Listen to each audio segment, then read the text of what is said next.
If you have been struggling to get better results from your sales and marketing efforts, or if you have been looking to get into building a business online, but you aren't sure where to start, you are in luck, because in this video, I'm going to dive into market research and why it is the key factor in generating faster success for your funnels. Now, I have 5 steps that I go through whenever I'm looking to build or improve an existing funnel. The 5 steps are the double organic check, the search trend sweet spot check, the competition check, the Fortune 5 confirmation, and finally, the Eureka validation, even though that step is optional. Now, I'm going to dive into each one of these steps, but before I do, it's really important to understand why you need to know this. See, most of these frustrated and struggling business owners who approach me often skipped the key component of this, the market research, and they were so excited, so motivated to get started. They knew that their products and services were going to be a big hit, so they just rushed out, built their funnels, drove traffic to it, and then became disappointed. So had they just taken a breath, worked through this process, they may have known in advance that maybe they needed to take a different approach. And that is what we are going to do right now. So you can take a look at your business to see, are you on the right track, or do you need to adapt slightly? Now, I'm going to be going through this relatively quickly, just in the interest of your time. However, in the next lesson of the case study, you will get to watch over my shoulder as I go through each one of these steps one at a time. If you aren't already registered with the case study, you can use the link below this video, and then you can get access to me going through this training, as well as the other resources and templates that I will be providing. Now, with that said, let's get started. The first thing that I want to do is a Google and Amazon keyword check. This is that double organic check, and where it kind of falls into place is checking the first page results in Google to see, is that search phrase coming up with what you expected to see? The next thing I would do is a check in Amazon for that same search phrase and see if the results are what I expected. Now, you might be thinking, well, why wouldn't they be what I expected? Let's say I am an apple farmer and I wanted to sell my apples online. So I'm going to create a guide on Apple, right? So if I go to Google and I type in Apple guide or guide for Apple, will I see a first page result that's tied to the fruit of apples? No, I really won't. And what if I go to Amazon and I type in, book on Apple? Most likely, I'm not going to see a first page that is talking about the fruit.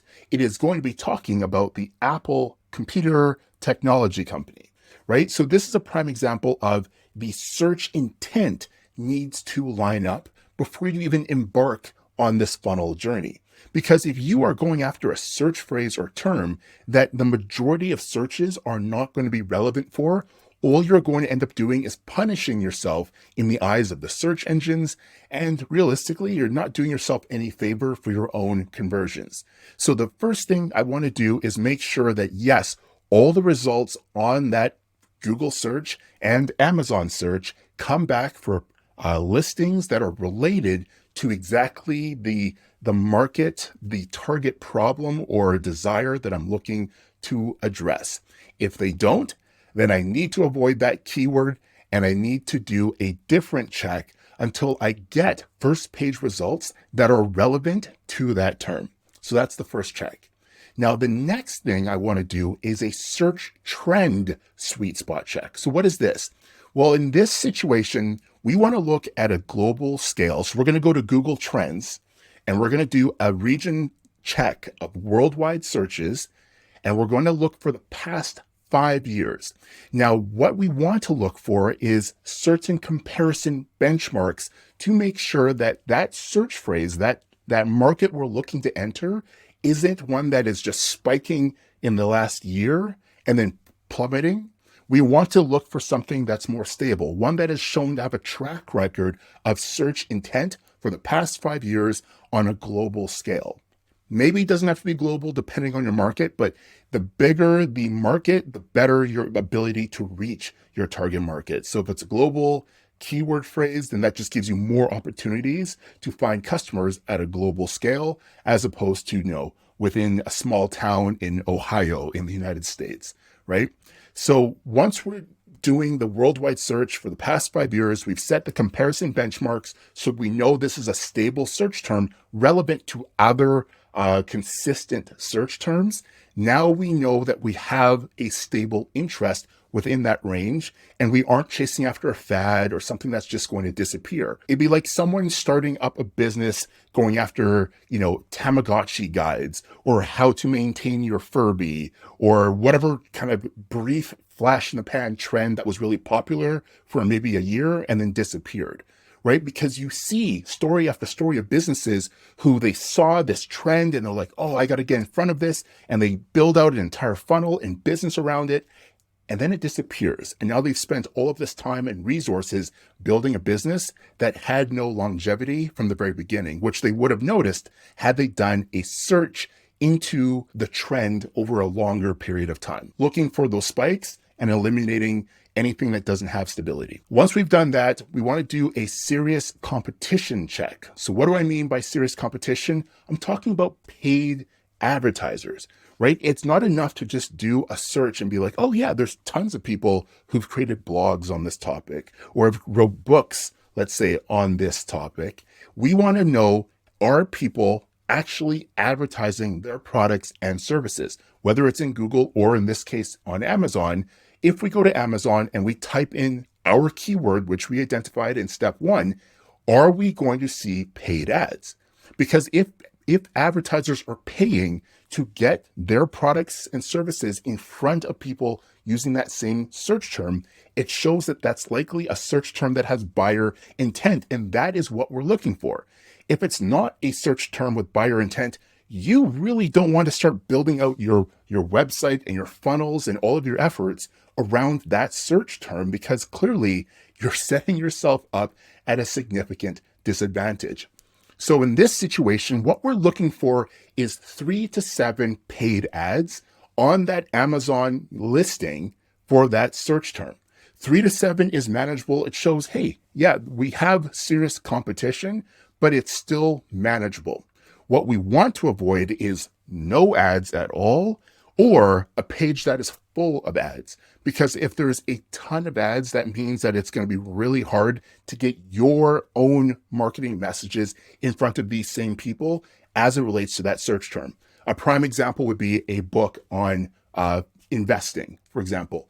If your search term is how to invest, that is going to be a very tough nut to crack, right? You're going to want to take a different approach to find something that's a lot more manageable. And that's when we get into the sub niches and the more focused niches as opposed to the broad ones. Then we've got the Fortune 5 confirmation. So what is this? Well, the Fortune 5 confirmation is really what's going to show that you have that ability to build something significant with this funnel, with this business, with this target market. Here's what I mean.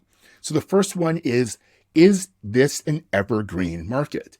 Again, we are trying to avoid flash in the pan type of trends that are hot right now, but they might be gone in a year from now. So the first thing that we did is we looked over 5 years. Is this consistent? Well, that's good. Now, it's one thing for it to be consistent, but is it evergreen? Is there a chance that for the next 5, 10, 15 years that this will still have search intent, that people will still be interested in this topic, in this problem, in this desire? Example, fat loss, relationships, finances. The next thing to check for the Fortune 5 is an irrational passion, right? Are people irrationally passionate about it? Is this something that they think about all day long? Is this something that they almost can't even explain to other people why they are so passionate about it, right? And a great example of this would be, for example, golf.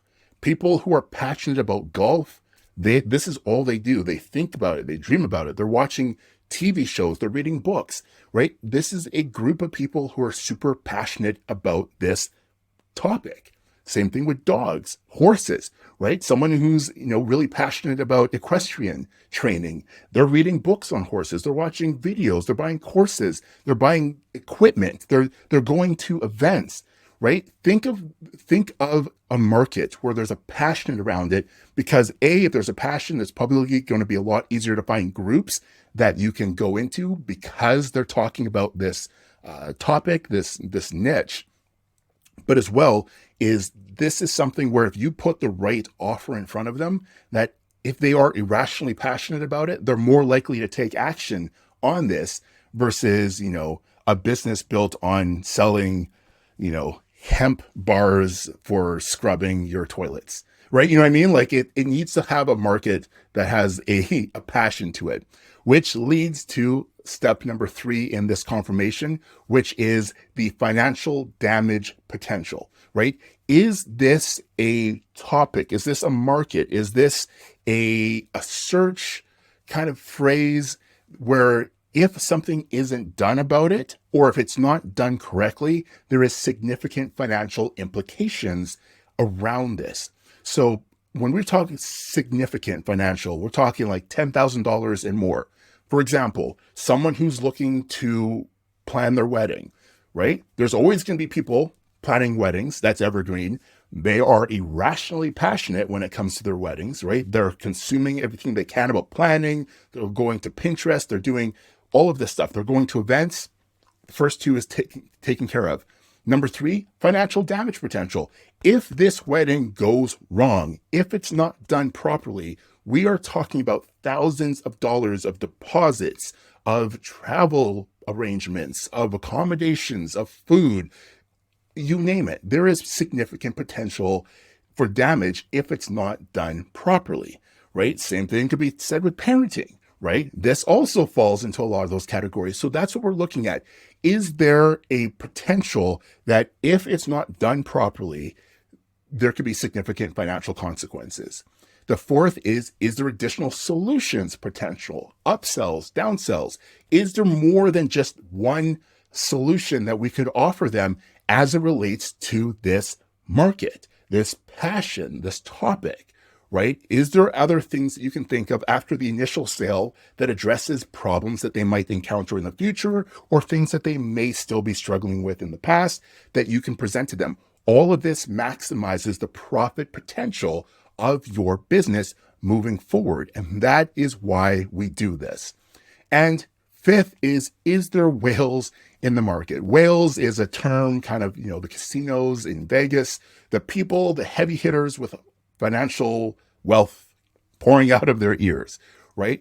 Is there people who have significant net worth in this market who are willing to spend? Right? Are they willing to spend? Because these are the types of people who might be willing to travel to an event, who might be willing to hire you one-on-one, et cetera, et cetera, et cetera, as opposed to going after a market where everybody's struggling, everyone's pinching their pennies, and it's going to be really difficult for people to make any purchase decisions because they're already deciding about food and shelter decisions, let alone, nice to haves that you might be offering them. Now, out of curiosity, have you used any of these steps in your own market research process before? Which ones have you used? Comment below and let me know. And did you find any of these new and that you're interested in trying out for yourself? I'd also love to know. So comment below and let me know which one of these validation steps you plan to start using right away. Finally, we get to the Eureka validation. So Eureka is actually a software service that gives you access to over 290,000 digital courses spread across different platforms. It lets you see what is selling really well, what it's selling for, what the content of the courses were, the reviews, what the student numbers were, you name it. The algorithm helps to enable, or actually provides, demand scoring. So it shows you, based on how many courses exist across all of these other platforms, based on how many students are in them and the search volume, is this a market that has potential for growth, or is it already kind of plateauing, or is it on the decline? That's really good to see. And one of the cool things about it is it actually provides gap analysis to identify opportunities for what's missing in popular courses. And then it actually helps you create content plans and outlines for it. It actually It's really impressive, actually. So what I'll do right now is I'll quickly pop into Eureka. I'll show you what I was talking about so you can see for yourself why it's one of my validation steps. All right, so here we are inside the Eureka platform, which you can access through the link below this video. That's my partner link, and I think it hooks you up with a special deal. I can't quite remember, actually. But for doing a quick search, let's say I wanted to do a quick search on, say, marketing. So right now it's searching through the database. It's saying 260,000, but I think the last update I saw was 290,000. So you can see really quickly, first it does a summary of what it found. So there's 6,000 courses with 30 million students spread across them. And this is across 11 different platforms. So you can see Udemy, Learn, LinkedIn, Skillshare, etc. You can see the opportunity score here. So this has a kind of a calculation built around it. Obviously, there's a formula, but it takes a look at the total search trend demand, and it looks at the number of courses, the number of students, and it's basically saying if you are looking to create a topic, a course on this topic, marketing, that demand is pretty good. And as we can see over here, even based on the last year and change, I think it's 18 months, it has been relatively consistent. There's no spikes, there's no dips. Significantly for long periods of time, it's pretty stable. But here is the most notable part of this platform. It shows you the total ratings price of each platform and how the courses are doing. So I can adjust this by estimated earnings, and I can quickly see that the marketing courses on these platforms, so for example, this complete digital marketing course, where I can see a quick breakdown, I can see the content all within the outline, etc. So it talks about YouTube and search engine optimization, etc. I can see how long each one of the lessons was. I can see the total duration. I can see the scores it got. And I can see that it had over 765,000 students. So it has done over $145 million, and it sells for $189. Well, what about a course that's not so much? What if I wanted to create an $80 course that is sold it on Udemy? Well, this one is 25 hours long. It's done $14 million. It has 184,000 students. And if I'm curious, well, this one talks about digital marketing strategies. Well, now I can dive into this one. I can see the reviews. I can look at the outline again and see what it covered. And then I could say like, maybe this is something I want to go after. Once again, this is why it's the fifth step that I'm doing this in, but I could do a gap analysis, and using AI, I can see that based off of what is in the existing content of that course, here are some of the things that the course didn't cover that if I was to create a competing product, I could dive into this, and then I could go and target the same students that they had and let them know that, hey, I've got a course that dives deeper into this, and they're already kind of aligned to being interested in it. So that's just on the course research side of things. This gives you a huge advantage. And if I were to type in, a different topic, for example, puppy training, and let it load up, I can see that this one, there's only 8 courses spread across Udemy, 9,000 total students. The search trend is a bit stable, but as you can see here, of the courses that were sold, this course did $45,000. This one did $41,000, $34,000. So it made money, but depending on what your financial goal is, it might not be enough on its own to get you to where you want it to be, right? And then there's other stuff. I could do a platform-specific research into specific topics, right? So I could go to Udemy, and then it's going to load up all of the different courses that it has within the platform. Boom. So as you can see, and now I can narrow it down to just courses on design, health and fitness, marketing. I could search for a specific title, and then I could, again, search by just estimated earnings and identify which market I want to go into from there. I could also do research into what books have been sold on a topic. So again, I could do, say, golf. And then what this is doing is it's going into the Google book database, and it's going to come back with over 1,700 books on golf. I can see any one of them. I could dive deeper into what the book talked about. It had 223 pages. There's no preview for this one, but what about this one? So as you can see here, so I could quickly go through, I can look at the table of contents, you name it. So a lot of research potential exists within Eureka to make life a lot easier, but that gives you just one idea of how I use it for my validation process moving forward. Now, something to keep in mind as it relates to all 5 of these steps is that these are just best practices for success. They're not absolute rules, right? If you are absolutely passionate about a market, then that's where the remaining validation steps will come into play throughout this case study training.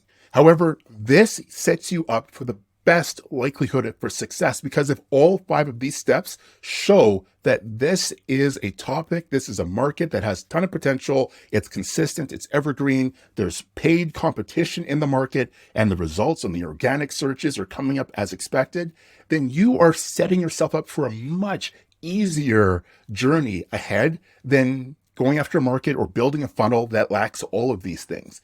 Because then when you come to me for a business breakthrough strategy session and I'm looking through all of this, I can kind of give you the heads up and say like, hey, you're in for a bumpy ride. We might want to course correct or adjust slightly to make things easier. But that gives you an idea of why some people, it seems like they just got started and they're crushing it. And other people who've been doing this for 2-3 years are still struggling. So this is for you to see kind of my process. Now, in the next video in this case study, I'm going to do this exact process to identify which market I want to go into for this case study. Now, if you're not already registered for the live case study, use the link below this video to register for it so you can see me look over the shoulder as I walk through this process and into the next one afterwards, where I actually identify what the initial offer is going to be that we're going to build the funnel around. In the meantime, I will see you in the next video.